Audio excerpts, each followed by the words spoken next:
ബഹുമാനപ്പെട്ട ആയിഷ ബീവി മാത്രമാണ് വീട്ടിലുള്ളത്. റസൂലുള്ളാഹി സ്വല്ലല്ലാഹു അലൈഹി വസല്ലമ തങ്ങൾ പുറത്തേക്ക് പോയി. മടങ്ങി വന്നപ്പോൾ റസൂലുള്ളാഹിന്റെ വീടിന്റെ സുമ്മറപ്പടി മുഴുവനും സ്ത്രീകളാൽ വലയം ചെയ്യപ്പെട്ടിരിക്കുകയാണ്. ബഹുമാനപ്പെട്ട പ്രവാചകൻ ആയിഷ ബീവിയോട് ചോദിച്ചു, എന്തേ ആയിഷ ഈ സ്ത്രീകളെല്ലാം ഈ പാതിരാത്രി എന്റെ വീടിനെ വലയം ചെയ്തിരിക്കുന്നത്? ബഹുമാനപ്പെട്ട ആയിഷ റളിയല്ലാഹു അൻഹ പറയുകയാണ്, യാ റസൂലല്ലാഹ്, ഇവരുടെ ഭർത്താക്കന്മാർ ഇവരെ അടിക്കുന്നു എന്ന പരാതി പറഞ്ഞുകൊണ്ടാണ് ഈ പാതിരാ സമയത്ത് അങ്ങയുടെ വീടിനെ വലയം ചെയ്തിരിക്കുന്നത്. അല്ലാഹുവിന്റെ റസൂല് പറയുകയാണ്, പരസ്യമായി പ്രഖ്യാപിച്ചു, ഏ ഹിജാസിന്റെ ഉടമകളെ, ഹിജാസിന്റെ മക്കളെ, ലോകത്തെ മുസ്ലിം സഹോദരാ സഹോദരാ സഹോദരാ, നിങ്ങളാരും നിങ്ങളുടെ ഭാര്യമാരെ അടിക്കല്ലേ.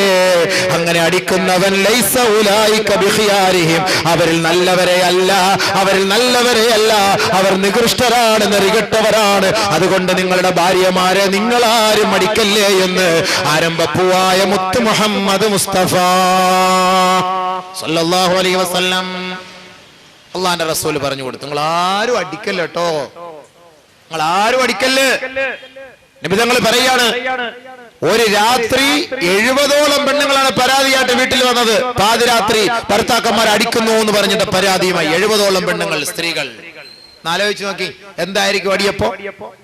റസൂലുള്ളാഹി സ്വല്ലല്ലാഹു അലൈഹി വസല്ലമ തങ്ങൾ ഭാര്യയോടുള്ള കടപ്പാടിന്റെ പേരിൽ വീണ്ടും പറഞ്ഞു, ലാ യജ്ലിദു അഹദുക്കും ഇംറാതഹു ജൽദൽ അബ്ദ്, അടിമയെ അടിക്കുന്നത് പോലെ നിങ്ങൾ ആരും നിങ്ങളുടെ ഭാര്യമാരെ അടിച്ചു പോകരുത്. സുമ്മ യുജാമിഉഹാ ഫീ ആഖിരിൽ ലൈൽ, ഭാര്യയെ അടിച്ച് മൃഗീയമായ നിലയിൽ വേദനിപ്പിച്ച് വീടിന്റെ ഏതെങ്കിലും ഒരു മൂലയിൽ ചവിട്ടി താഴ്ത്തിയിട്ട് അവന്റെ ശാരീരിക വികാരം പൂർത്തിയാക്കാൻ പാതിരാ കഴിഞ്ഞ സമയത്ത് വേദന കൊണ്ട് മല്ലിടുന്ന പെണ്ണിനെ പിടിച്ച് മലർത്തിക്കിടത്തി അവളുമായി ശാരീരിക ബന്ധം പുലർത്താൻ നാണമില്ലേ എന്ന് ലോകൈക ഗുരു മുഹമ്മദ് മുസ്തഫ സല്ലല്ലാഹു അലൈഹി വസല്ലം അവന്റെ ആവശ്യത്തിന് അടിച്ചങ്ങോട്ട് ഒതുക്കിയിട്ട് പിന്നെ കൊണ്ടുപോയിട്ട് ശാരീരിക ബന്ധം പുലർത്താൻ നാണമില്ല. എനിക്ക് അടിക്കരുത് ഒരു ഭാര്യയെയും ഒരു പെണ്ണിനെയും. അങ്ങനെ നിനക്ക് നിന്റെ ഭാര്യയുമായി യോജിച്ചു പോകാൻ കഴിയില്ല എങ്കിൽ ഈ പീഡന മുറകളെല്ലാം ഒഴിവാക്കി ഇസ്ലാമിക വിധിപ്രകാരം, മതപ്രകാരം, നിയമനിർമ്മാണ പ്രകാരം തസ്രീഹിം ബിഇഹ്സാൻ,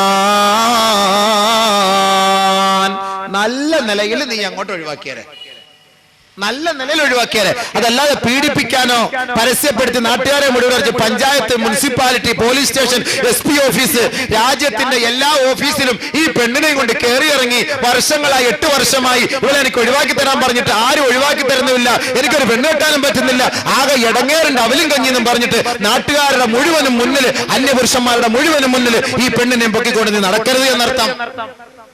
യോജിക്കാൻ പറ്റൂലേ? ഉപദേശിച്ച് നോക്കുക, അടിച്ചു നോക്കുക, മാറി നോക്കുക. നടക്കൂല എങ്കിൽ പതുക്കെ ഇസ്ലാമിക നിയമപ്രകാരം ഖാദിമാരുടെ മുന്നിൽ പോയിട്ട് അവളെ അങ്ങോട്ട് നല്ല നിലയിൽ തസ്രീഹും ബിഇഹ്സാൻ, നല്ല നിലയിൽ അള്ളാഹും റസൂലും പറയുന്ന നിലയിൽ, മാന്യമായ നിലയിൽ അവളെ നീ അങ്ങോട്ട് ഒഴിവാക്കുക. ഈ കരാറാണ് കല്യാണത്തിന്റെ ദിവസം പെണ്ണിന്റെ പിതാവിന്റെ കയ്യിൽ കൈവച്ചുകൊണ്ട്, ചെറുപ്പക്കാരെ നിങ്ങൾ എടുക്കുന്ന കരാർ, ഈ കരാർ നിങ്ങൾ ഉടച്ചു കളഞ്ഞാൽ അള്ളാഹുവിന്റെ കോടതിയുടെ മുന്നിൽ നിന്ദ്യനായി തലകുനിച്ചു നിൽക്കേണ്ടി വരും. പടച്ചവൻ കാക്കട്ടെ.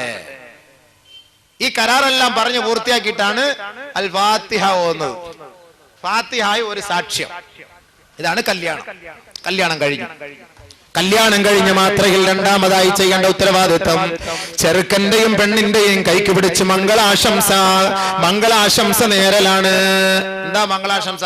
ഓരോ പാർട്ടിക്കാരും അവരുടെ പത്രങ്ങൾ കൊണ്ടുവന്ന് ഇങ്ങനെ വായിക്കും മംഗളാശംസ. അത് കുറെ സാഹിത്യ വാക്കുകളൊക്കെ ചേർത്തുകൊണ്ട് മംഗളാശംസകൾ നേരുന്നു. ഇല്ല, ഒരു പെണ്ണിന്റെ കൈക്ക് പിടിച്ച് പെണ്ണുങ്ങൾ പറയട്ടെ, അയ്യുഹസ്സൗജാൻ ബാറകല്ലാഹു ലകുമാ വബാറക അലൈകുമാ വജമഅ ബൈനകുമാ ഫീ ഖൈരിൻ വആഫിയാ. നവവരന്റെ കൈക്ക് പിടിച്ച് സുഹൃത്തുക്കൾ പറയട്ടെ, കല്യാണത്തിന് വന്ന സഹോദരങ്ങൾ പറയട്ടെ, അയ്യുഹസ്സൗജാൻ ബാറകല്ലാഹു ലകുമാ വബാറക അലൈകുമാ വജമഅ ബൈനകുമാ ഫീ ഖൈരിൻ വആഫിയാ. അതാണ് ഉസ്താദുമാർ ഫാത്തിഹ ഓതി ദുആ ചെയ്യുമ്പോൾ 3 പ്രാവശ്യം പറയുന്നത്, അയ്യുഹസ്സൗജാൻ, ഓ നവവധൂവരനേ, ബാറക്കല്ലാഹു ലക്കുമാ, നിങ്ങൾക്ക് രണ്ടുപേർക്കും അല്ലാഹു ബർക്കത്ത് ചെയ്യട്ടെ, അനുഗ്രഹം ചൊരിയട്ടെ. വബാറക അലൈക്കുമാ, നിങ്ങളുടെ ജീവിതത്തിലും അല്ലാഹു അനുഗ്രഹം ചൊരിയട്ടെ. വജമഅ ബൈനകുമാ ഫീ ഖൈരിൻ വആഫിയ, സന്തോഷകരമായ ജീവിതം നയിക്കാൻ അല്ലാഹു നിങ്ങൾക്ക് രണ്ടുപേർക്കും തുണ നൽകട്ടെ, തൗഫീഖ് നൽകട്ടെ. വജമഅ ബൈനകുമാ ഫീ ഖൈരിൻ വആഫിയ, അതാ പറഞ്ഞത്. ഇതാണ് മംഗളാശംസ. എല്ലാവരുടെ കൈക്ക് പിടിച്ചും പറയണം. ഇത് ചെറുക്കന്മാരുടെ കൈക്ക് പിടിച്ച് കല്യാണത്തിൽ പങ്കെടുക്കുന്ന ഒരാൾ പോലും പറയും നമ്മൾ കണ്ടില്ല. പിന്നെ പറയും കൈ കൊടുത്തിട്ട് ഹായ് ഹായ് അളിയ അങ്ങനുണ്ട്, ഇതല്ലേ പറയുള്ളൂ. കൈക്ക് പിടിക്കുക. പെണ്ണോ ആ സമയത്ത് അല്ലാ, പെണ്ണ് അവിടെ ഇരുന്നാണ്ട് കൺമശി ഇവിടെ പന്നിക്കാട്ട മോളെ ഇവിടെ ഇത്തിരി വിട്ടുപോയല്ലോ പന്നിക്കാട്ട, ഇത് ഇച്ചോട് ഇങ്ങോട്ട് ഇങ്ങോട്ട് ഇങ്ങോട്ട് ഇവിടെ കഷ്ടപ്പെട്ട് ദുആ ചെയ്യാ ഇവക്കും ഇവനും വേണ്ടിട്ട്. ഇപ്പൊ ഇവനൊരു കൂസലില്ലാതെ ഈ കൈയൊക്കെ ഇങ്ങനെ തൊടയുടെ മുകളിലോട്ട് വെച്ചിട്ട് കിടക്കിടക്കിടക്കെന്ന് പറഞ്ഞ് ഞാൻ ആട്ടിക്കൊണ്ടിരിക്കലാണ്. ഉത്തരവാദിത്തം വേണ്ടേ? ആമീൻ പിടിക്കുമ്പോ നിനക്ക് വേണ്ടിയാ ഇത്രയും പേര് ആമീൻ പിടിക്കുന്നത്, ആമീൻ പറയുന്നത്, നിനക്ക് വേണ്ടി ദുആ ചെയ്യുന്നു. എന്താണ്? ഇന്നലെ വരെ നീ ഏതോ കാടൻ ജീവിതം നയിച്ച് ഇന്ന് നീ ഒരു ഇസ്ലാമിക ജീവിതം നയിക്കാൻ വേണ്ടി കാലെടുത്ത് വെച്ചു. അങ്ങനെ നീ ഒരു ഭാര്യയും ഭർത്താവുമായി കഴിഞ്ഞു. നിങ്ങൾ രണ്ടുപേരുടെയും ജീവിതത്തിൽ എല്ലാവിധ ഖൈറും ബർക്കാത്തുകളും അല്ലാഹു ചൊരിഞ്ഞു തരുന്നതിന് വേണ്ടി ഞങ്ങൾ ഇത്രയും പേരെ സാക്ഷ്യപ്പെടുത്തി നിനക്ക് വേണ്ടി പ്രാർത്ഥിക്കുമ്പോ നീ കുറച്ച് കൈകളൊക്കെ ഉയർത്തി ഭവ്യതയോടുകൂടി അല്ലാഹുവിന്റെ മുന്നിൽ നെറ്റിയൊക്കെ ഒന്ന് കുനിച്ചുകൊണ്ട് നീ കരഞ്ഞുകൊണ്ട് ആമീൻ പറ. നിങ്ങളൊന്ന് ശ്രദ്ധിച്ചു നോക്കി. നിങ്ങൾ കല്യാണ വീട്ടിൽ പോകുമ്പോ ഈ ചെറുക്കന്റെ കൈ ആമീൻ എവിടെ കൈ ഇരിക്കുന്നത് ഇനിയെങ്കിലും നോക്കോ, ഇനിയെങ്കിലും നോക്കോ. ആർക്ക് വേണ്ടിയാ ദുആ ചെയ്യുന്നത്? നമുക്ക് വേണ്ടിയാ.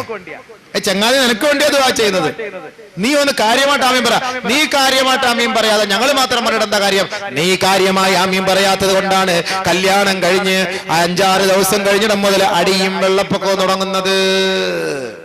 കാര്യത്തിന് തുടക്കം അവിടെ നിന്നാണ്. കാരണം ബർക്കത്ത് കിട്ടിയില്ല, ഖൈറായ നിലയിൽ അള്ളാഹു നിങ്ങളെ ഒരുമിപ്പിച്ചിട്ടില്ല. നീ ആമീൻ പറയാത്ത കൊണ്ടാണ്. അതുകൊണ്ട് ആത്മാർത്ഥമായി ആമീൻ പറ. കൈകൾ ഉയർത്തിപ്പിടിച്ച് പടച്ചവനെ തെറ്റായി പോയല്ലോ, ഞാൻ കഴിഞ്ഞ ജീവിതങ്ങൾ ചെയ്ത തെറ്റുകൾ എല്ലാം നീ മാപ്പാക്കി ഈ ഒരു നല്ല കുടുംബ ജീവിതം, അള്ളാഹുവെ ഭാസുരമായ ജീവിതം നിനക്ക് തൃപ്തിപ്പെട്ട നിലയിൽ അത് നടത്തി മുന്നോട്ട് കൊണ്ടുപോകാൻ തൗഫീക്ക് തരാൻ വേണ്ടി ആത്മാർത്ഥമായി ഒരു തുള്ളി കണ്ണുനീര് വീഴട്ടെ നിന്റെ കൈകളിലേക്ക്. അൽഹംദുലില്ലാ, ആ കുടുംബ ജീവിതം അള്ളാഹു ബർക്കത്തിലാക്കും. കല്യാണം കഴിഞ്ഞ ഉടനെ പെണ്ണെ, ചെറുക്ക, നിനക്കൊരു ഉത്തരവാദിത്തമുണ്ട്.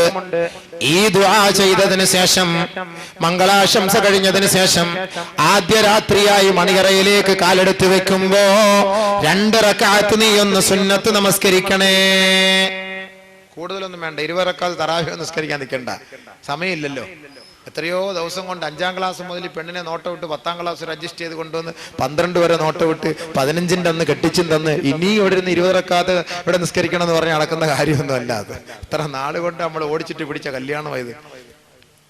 ബഹുമാനമുള്ള സഹോദര, 2 റക്അത്ത് സുന്നത്ത് നമസ്കരിച്ചുകൊണ്ട് നിങ്ങളുടെ ദാമ്പത്യ ജീവിതം അള്ളാന്റെ തൃപ്തിയിലേക്ക് കൊണ്ടുവരാനും നിങ്ങളുടെ ബന്ധപ്പെടലിലൂടെ നിങ്ങൾക്ക് നൽകുന്ന സന്താനങ്ങൾ അള്ളാഹുവിന് ഇഷ്ടപ്പെട്ട സന്താനമായി മാറുവാനും നിങ്ങൾ ആത്മാർത്ഥമായി പ്രാർത്ഥിക്കണം. ബഹുമാനപ്പെട്ട അലി റളിയല്ലാഹു അൻഹുവിന്റെ ഒരു ചെറിയ സംഭവം. ഫാത്തിമ ബീവി മണിയറയിലിരുന്ന് പൊട്ടി കരയുമ്പോൾ ഫാത്തിമ ബീവിയുടെ അരികത്തേക്ക് പോയിക്കൊണ്ട് റസൂലുള്ളാഹിന്റെ മരുമോൻ അലി റളിയല്ലാഹു അൻഹു പറയുകയാണ്, ഫാത്തിമ, എന്തേ ഫാത്തിമ നീ കരയുന്നത്? തറകാ ഫിറാശഹുമാ വഖാമാ ഫിദ്ദുജാ യതലദാനി ബി തഅതിർ റഹ്മാനി. ഫാത്തിമ ബീവി പൊട്ടിക്കരഞ്ഞപ്പോ അലി റളിയല്ലാഹു അൻഹു ചോദിച്ചു പോയി, ഫാത്തിമ, നിന്റെ കരച്ചിൽ എന്തിനാണ് ഫാത്തിമ എന്ന് ചോദിച്ചപ്പോൾ അലി റളിയല്ലാഹു അൻഹുവിന്റെ മുഖത്ത് നോക്കിയിട്ട് പറഞ്ഞു, അല്ലയോ മഹാനവറുകളെ, ഏതൊരു ചെറുപ്പക്കാരന്റെയും അഭിലാഷമാണ്, ആഗ്രഹമാണ് അവന്റെ വിവാഹ ദിവസം ആദ്യ രാത്രി പങ്കിടുക എന്നുള്ളത്. പക്ഷേ എനിക്കിപ്പോൾ എന്റെ മനസ്സിൽ തെളിഞ്ഞു വരുന്ന ഒരു കാര്യം, നമ്മുടെ മക്കൾ, നമ്മുടെ സന്താനങ്ങൾ, നമ്മുടെ രണ്ടുപേരുടെയും ബന്ധത്തിലൂടെ അള്ളാഹു നൽകുന്ന സന്താനങ്ങൾ ലോക ജനതയ്ക്ക് മാതൃകാ മഹതികളാകണം, മാതൃകാ പുരുഷന്മാരാകണം. വഴിതെറ്റിപ്പോയ സന്താന പരമ്പരകളാകരുത്. നമ്മൾ മരിച്ചുപോയാൽ നമ്മുടെ മക്കൾ നമുക്ക് വേണ്ടി പ്രാർത്ഥിക്കുന്ന സ്വാലിഹീങ്ങളായ സന്താനങ്ങളായി മാറണം. മഹാനവറുകളെ, ഇന്ന് നമ്മൾ രണ്ടുപേരും ഒരു പന്തലിന്റെ കീഴിലാണ്, ഒരു കുടക്കീഴിലാണ്, ഒരു മണിയറയിലാണ്, ഒരു പുതപ്പിന്റെ കീഴിലാണ്. നാളെ ഈ ഫാത്തിമ ഒറ്റപ്പെട്ട ഒരു കുഴിക്കകത്ത് പോയി കിടക്കേണ്ടി വരും. നാളെ എന്റെ ഭ്രാന്തനായ എന്റെ ഭർത്താവായ അങ്ങും ഒറ്റപ്പെട്ട ഒരു കബറിനകത്ത് പോയി കിടക്കേണ്ടി വരും. വരും. മഹാനവറുകളെ, ആ ഒറ്റപ്പെട്ട ജീവിതത്തിലും അല്ലാഹു നമ്മുടെ രണ്ടുപേരുടെയും ആത്മാവിനെ സംഗമിപ്പിക്കുവാൻ, സമ്മേളിപ്പിക്കുവാൻ, സന്തോഷിപ്പിക്കുവാൻ ഈ ആദ്യ രാത്രിയുടെ പ്രാർത്ഥന അല്ലാഹു സ്വീകരിക്കും. അതുകൊണ്ട് നിങ്ങളൊരു കാര്യം ചെയ്യണം. ഇന്നത്തെ രാത്രി ഒന്ന് മാറ്റിവെച്ചുകൊണ്ട്, ഉറക്കം മാറ്റിവെച്ച്, കുസൃതികൾ മാറ്റിവെച്ച്, രഹസ്യങ്ങൾ പരസ്യങ്ങളെല്ലാം മാറ്റിവെച്ചുകൊണ്ട് പടച്ച തമ്പുരാന്റെ മുന്നിൽ 2 റക്അത്ത് നമസ്കരിക്കാൻ നിങ്ങൾ അനുവാദം തരുമോ ഇല്ലയോ എന്ന ശങ്ക എനിക്ക് വന്നുപോയി. അതാണ് ഞാൻ കരഞ്ഞു പോയത് മഹാനവറുകളെ. അത്രേ ഉള്ളോ? പ്രശ്നമില്ല, ഒഴിവാക്കാം. തറക്കാ ഫിറാശഹുമാ വഖാമാ ഫിദ്ദുജാ യതലദാനി ബി ത്വാതിർ റഹ്മാനി. രണ്ടുപേരും വിരിപ്പങ്ങൊഴിവാക്കി. വഖാമാ, അവർ രണ്ടുപേരും നിലകൊണ്ടു. ഫിദ്ദുജാ, നേരം വെളുക്കുവോളം അവർ നിന്നു. യതലദാനി, അവർ രണ്ടുപേരുടെയും ആനന്ദം, രണ്ടുപേരുടെയും കുസൃതി, രണ്ടുപേരുടെയും സന്തോഷം ബിത്വാതിർ റഹ്മാനി, കാരുണ്യവാനും പരമകാരുണികനുമായ തമ്പുരാനെ സ്തുതിക്കലിലൂടെയും പ്രകീർത്തിക്കലിലൂടെയും സ്തുതികീർത്തനങ്ങൾ അർപ്പിക്കലിലൂടെയും ആയിരുന്നു ആ അർദ്ധരാത്രി അവരുടെ രണ്ടുപേരുടെയും സന്തോഷം. അതുകൊണ്ട് എന്താ സംഭവിച്ചത്?